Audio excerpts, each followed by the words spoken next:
Okay. Mic check 1 2 1 2. I am the Y2K collector, and I am sorting through my Switch games. This is a box that I keep all the Switch games that I'm playing. Yes, I play a lot of Switch games at one time. Don't judge me.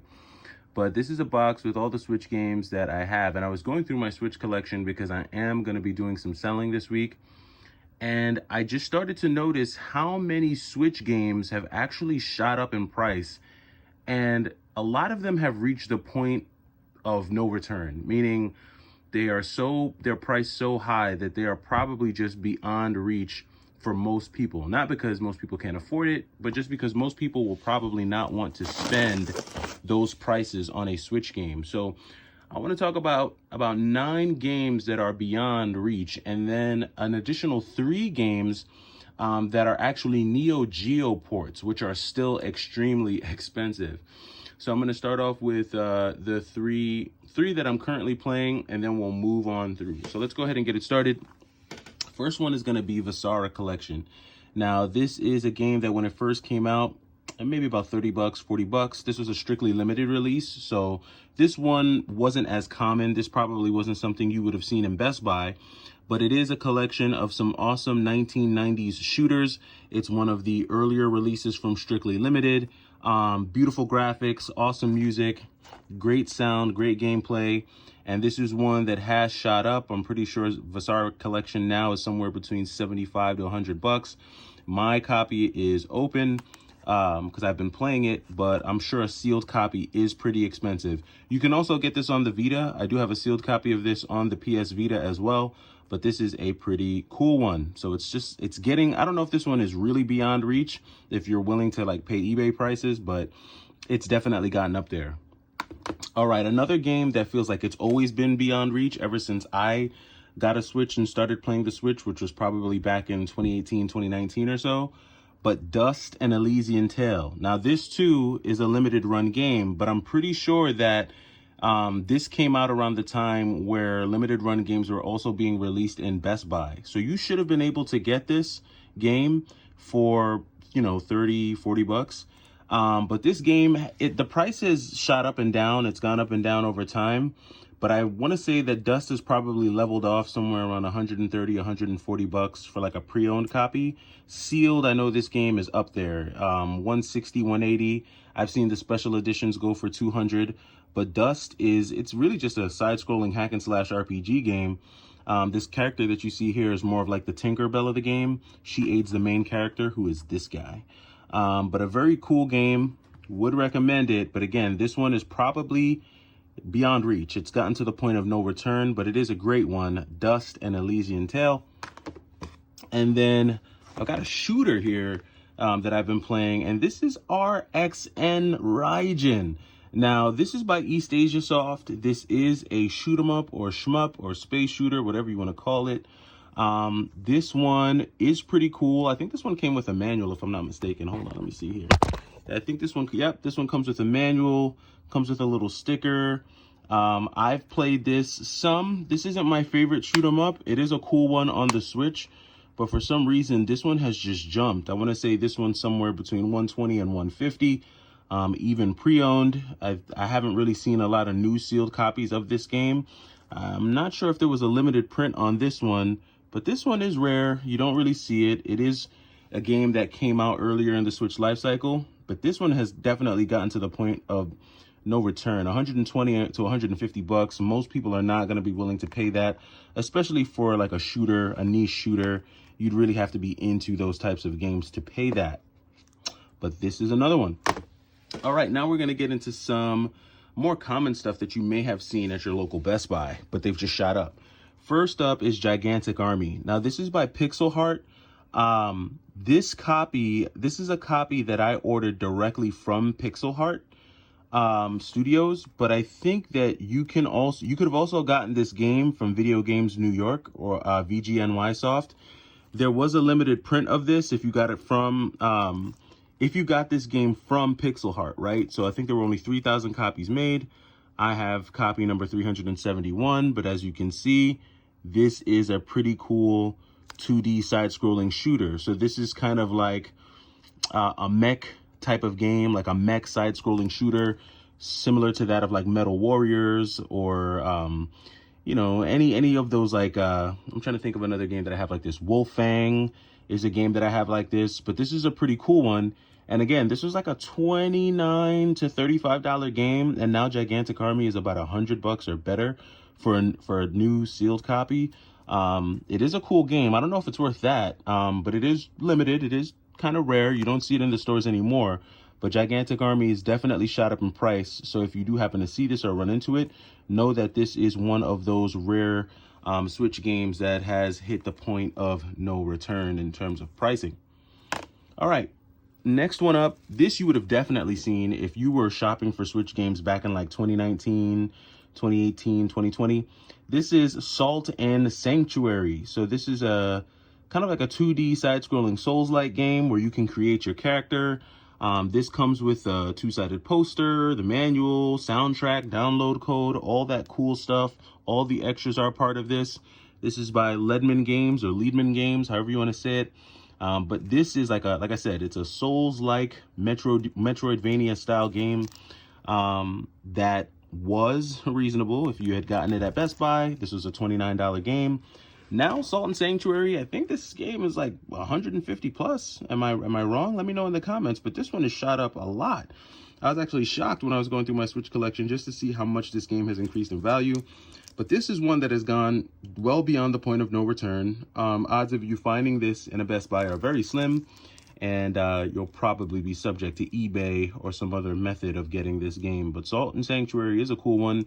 If you do run into this one, and you can get it at a reasonable price, I suggest grabbing it because it is a cool Switch game. All right, next one. Everyone knows this game, I'm pretty sure. Guacamelee 1-2 Punch. This is not rare at all. This is a game that you definitely could have got almost anywhere. GameStop, Best Buy. But like a lot of those early Switch release games, this is no longer in print. You can't find it in the stores. And once that happens, it's just the rarity effect, right? The price jumps. So Guacamelee is one that has seen a price jump. This is at least $100. I don't think you're gonna find a copy of Guacamelee for less than $100, and this was a $35 game. So almost 3 times the price. I think is beyond the point of no return for like a basic Switch game.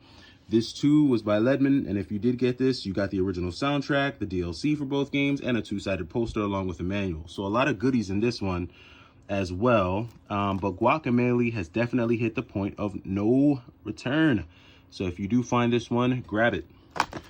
Okay, so we're gonna go through a couple more. Now these games are just like, are beyond the, you know, just beyond. Like they're just way too expensive, and I don't know why. First one is Timespinner. This one doesn't quite fall in that category. I would say Timespinner is about a $100 game.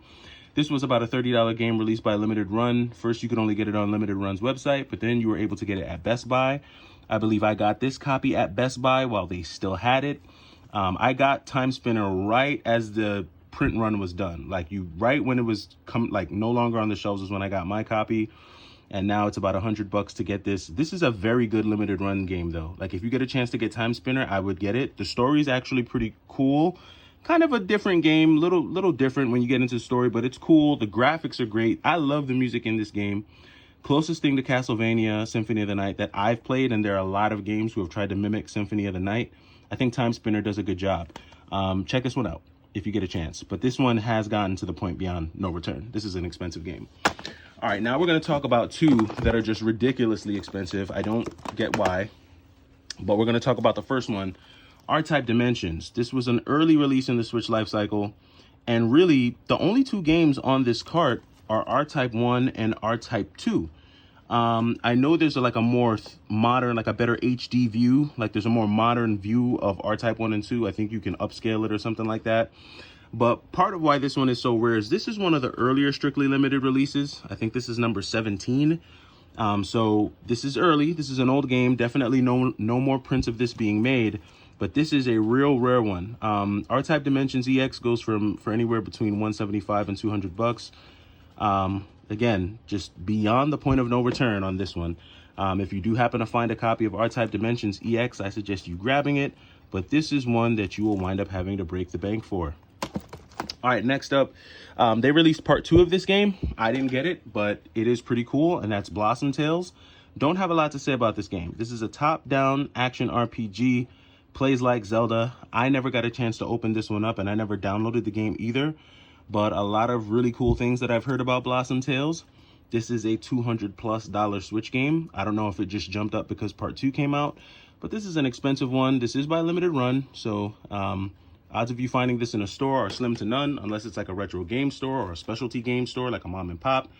But if you do happen to run into Blossom Tales for anything less than, I don't know, 100, I would say grab it, because this is easily a $200 Switch game when it's brand new. All right, now we're gonna get into 3 more games that were originally released on the NEOGEO, and I think they were ported to the Switch in hopes that they would be more affordable, but they're just as expensive on the Switch. So first one up is going to be Gunlord X. This is originally released on the NEOGEO, ported over to the Switch. This is an action side-scrolling shooter. Very, very cool. Look at the graphics on that, right? So think like Gunlord for the Sega Genesis. Think along those lines. It's just like, not Gunlord, I'm sorry. What's the game that I'm trying to think about? I think it was only released in Japan. Super hard. It's an action game. If anyone knows what I'm thinking about, you can put it in the comments. But there's a Genesis game, and I think it's been released on the Genesis Mini either 1 and 2, but it plays a lot like Gunlord X. Just a run and gun shooter, a ton of action. And this is one that was released regular price. I think it was $39.99 or $34.99. Gunlord X at one point I know was about $200. It's probably come down now, but regardless of the price, I know this one is beyond the point of no return. Most folks will not want to pay that much for Gunlord X, but this was originally released on the NEOGEO. I guess they were hoping it would be cheaper on the Switch, but it has now hit that point of no return, and it is just as expensive. Next up, another NEOGEO release, Razion Ex. This is a space shooter, an amazing space shooter at that. Great music. A classic. Look at all that. Bullet hell glory on that. This was a NEOGEO release. Razion Ex is easily $200. It can go for $200. I'm sure you can find it for somewhere less, maybe $175, $150. But this is easily a $200 game. This one is definitely beyond the point of no return. You will not find this in any stores, any GameStops or Best Buys. You will probably have to find this one online if you really want to add it to your Switch collection. But this is one that is way, way out there, price-wise. Last but not least, this is another NEOGEO release, Xeno Crisis on the Nintendo Switch. This was originally released on the NEOGEO. It is crazy expensive on the NEOGEO, but it is not just as expensive, but it is still very expensive on the Switch. This is a top-down shooter, like run and gun shooter on the Switch. This is early in the Switch release. As you can see, this is strictly limited 29. I think they're definitely well into the hundreds in terms of their releases by strictly limited. So this is an early strictly limited release. Pretty cool port from the NEOGEO. There's a number of ways you could play Xeno Crisis. I think they have it on the Dreamcast. You can get it on the Dreamcast as well. I'm sure you can download it, but if you want a physical copy on the Switch from strictly limited, this is gonna run you roughly around $200. And that does it. I mean, just a box full of Switch goodness and glory. If you do happen to get a chance to run into any of these games, I definitely suggest picking them up, especially if you can pick them up for $50 or less, just because you won't see a lot of these anymore. Well, that does it for me. I'm the Y2K collector, just going through and sorting through here. Let me know what you've got in your collection. Do you have any Switch games that are beyond the point of no return? Let me know down in the comments. I am the Y2K collector. Take it easy.